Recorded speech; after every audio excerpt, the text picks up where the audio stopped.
Hello and welcome to the Butler Collegian Newscast. I'm Catalina Gallegos. And I'm Nicki Clark. Chatham Tap is officially filling one of the vacant spots on Sunset Avenue, expected to open up by the weekend of October 26th.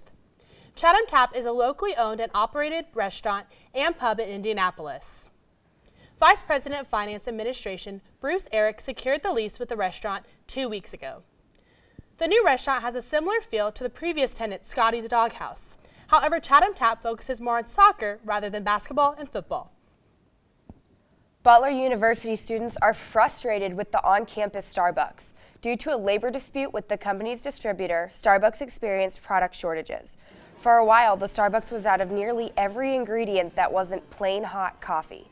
Students are also angry with the long wait times and lack of food options. With the construction and C Club, more students rely on Starbucks for a quick snack, but Starbucks doesn't have enough product storage to carry more food. Starbucks says they are now receiving full deliveries and they are back to full functionality. Students are waking up to one less email due to the Butler Connection's disappearance. Though the email of current events on campus is not available, there is a new way for students to get that information. Butler University Director of Strategic Communications, Rachel Stern, helped kickstart the new website, Butler Today. The main purpose of the website is to have a single site that all students can go to for information. Students are encouraged to submit any story ideas they would like to see on the Butler Today website or email them at butlertoday@butler.edu. BUPD has a service you may not know about. The department offers a 24/7 lost and found service. BUPD Records and Communications Coordinator Olivia Salzman says, quote, "If you find something, please bring it here. And if you don't want to or can't bring it here, we'll come and get it," end quote.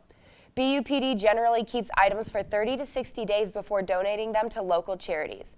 Objects of major value or significance, such as laptops or phones, are kept longer. Now Chelsea Groves is in the studio with Nate and Andres to discuss the new addition on ResCo's menu.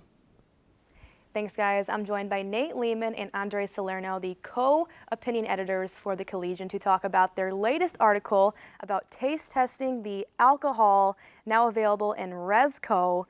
Can I please have a play-by-play of this occurrence? Who wants to go first?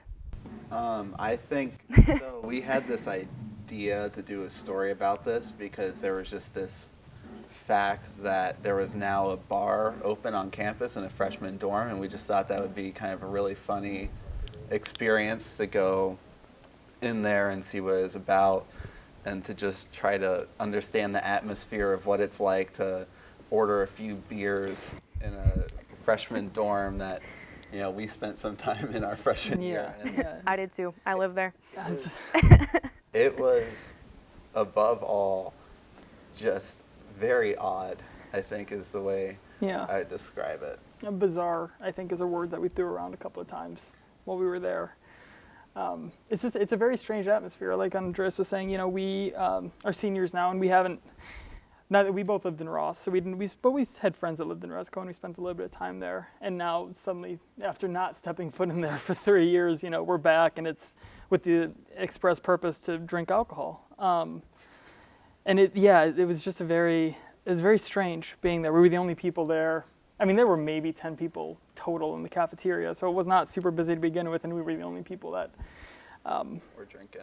Well, I think that's a really good glimpse of what that experience is like, and the article is on thebutlercollegian.com. Yes, yeah, we did a little write-up.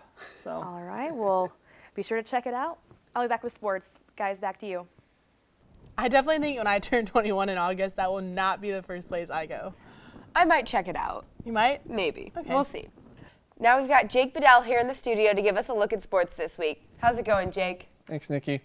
The men's tennis team hosted the Butler Fall Invitational this past weekend. The visiting schools included IUPUI, UIndy, and Ball State, with 32 individual competitors taking part in the tournament.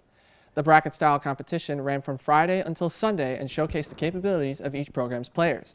4 Butler players would reach the quarterfinals, but it would be the freshman Philip Tensing out of Stockholm, Sweden, to go all the way to the championship match. He'd take on Dario Huber from UIndy to close out the tournament. After getting swept 6-0 in the first set, Tensing would battle back, but ultimately fall 7-5 in the second. The Dogs are hoping that the performance is a sign of good things to come, as last year's departing senior class was the most decorated in program history. Women's soccer moves to a 5-3 record in 2019 after splitting games against Illinois and Kent State last week. Last Thursday, the Bulldogs took on the visiting Illini in an early evening matchup that had temperatures exceed 90 degrees, unseasonably warm for Indianapolis in September. It forced hydration breaks in the middle points of each half. Butler did not look like their usual selves, with 20 shots taken against the Illini, but only 8 were on net. With the Dogs surrendering a goal in each half, the lone score from Butler came on a goal by Anya Savage late in the game. However, the Bulldogs would fall 2-1. They looked to rebound against Kent State on Sunday in better conditions. Costly mistake by Kent State early on led to an Anya Savage penalty kick with only 10 minutes into the game, putting Butler up 1-0. Near the end of the half, a cross was set up off a corner kick for the Flashes, leading to a header by Tiana Harris, knotting things up. The game would remain tied until the 80th minute, when a cross sent in by Macy Miller and a strike by Becky Dean would ultimately win the game for the Bulldogs 2-1. The women played their final non-conference match this Friday on the road against Utah. The football team had a difficult time getting the offense going on the ground against Taylor on Saturday. The Dogs totaled only 71 rushing yards against the Trojans. Quarterback Sam Brown would contribute over 200 yards through the air. Still, Butler never led this matchup. Despite a pair of rushing touchdowns in the second and fourth quarters by Kevon Samuels and Nick Orlando, Butler would fall to Taylor 17-14. They are now 1-2 this season and face off against Princeton on the road this coming Saturday. The men's soccer team has a really big week ahead as far as Big East play as it begins to open up. For more on the Collegian Team of the Week, we send things over to Chelsea Groves.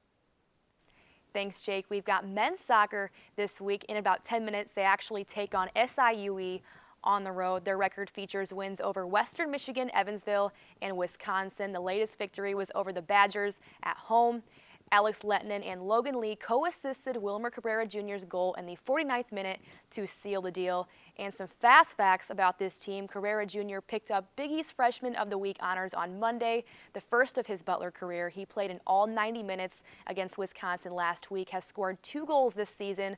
Both have been game winners and has taken a team-high 12 shots. Big East play starts on Friday night at the Selleck Bowl against number 3 Georgetown. And a sneak peek into next week, the Bulldogs will host number 4 Indiana, the Indiana Hoosiers, at home next Tuesday. Catalina and Nicki, back to you guys.